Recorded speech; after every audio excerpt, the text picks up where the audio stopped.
So, okay. So in the past video we talked about the bar chart. Giya video එකෙන් අපි කතා කරේ bar chart එක ගැන. I hope to talk about P charts in this video. මම කතා කරන්න බලාපොරොත්තු වෙනවා P chart එක තීරු සටහනක් ගැන. මෙන්න මේ වක්‍ර සටහනක් ගැන මේකෙදි.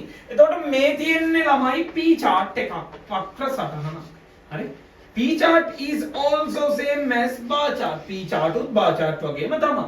ඔයාලට මම කලින් එකේදී කියපු එක මතක ඇති. අපි ඡේද තුනකින් තමයි මේක ලියන්නේ. පළවෙනි ඡේදය හඳුන්වා දීම introduction intro එක. දෙවෙනි ඡේදය ළමයි content එක අන්තර්ගතය and the third para තුන්වෙනි ඡේදේ conclusion නිගමනය. මෙන්න මේ තුන follow කරලා මේ තුනට අදාළව ලියන්න.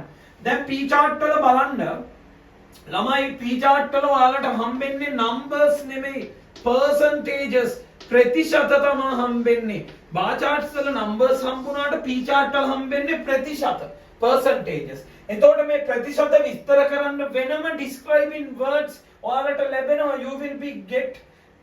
you will get more describing words to describe these percentages. එතකොට හිතන්න මේතන ළමයි මේ 25 equal percentage එකක් තියෙන්නේ. එතකොට වැඩිම කියන්න බහුතර ප්‍රතිශතයක් කියන්න අපිට පාවිච්චි කරන්න පුළුවන් majority බහුතරයක් majority.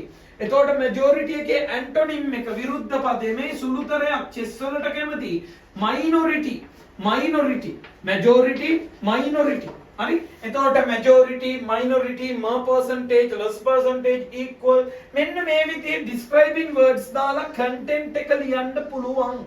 අවසානෙට conclusion එක නිගමනය එනවා ළමයි. නිගමනය ඔයාලා ලියනකොට ඔයාලට පාවිච්චි කරන්න පුළුවන් most favorite least favorite ඒ කියන්නේ වැඩිපුරම ජනප්‍රිය අඩුවෙන්ම ජනප්‍රිය වගේ වචන. So by using these describing words why can't you write the P chart or bar chart easily? ඇයි මේ වගේ වචන භාවිතා කරලා මගේ පැටවුනේ ඔයාලට මේක ලියන්න බැරි? පුළුවන් නේ බබා. හරි. එතකොට පුතේ මෙන්න මේක අපි සරලවම ගලපගමු. මේක සරලවම ළමයි high mark question එකක් වැඩිපුරම ලකුණු දෙන ප්‍රශ්නයක් 10ක් හම්බෙන්නේ. සම්පූර්ණ පේපර් එක ගත්තොත් 10න් එකක්. හරි. ඉතින් මේක වරද්දා ගන්න එපා. bar chart එක ගැන කිව්වා, P chart එක ගැන introduction එකක් දුන්නා. I am not giving only introductions. මම හඳුන්වා දීම විතරක් නෙමෙයි අපි ඉස්සරහට bar chart කරනවා, ඉස්සරහට P chart කරනවා. So let's pop up ega video එකෙන් set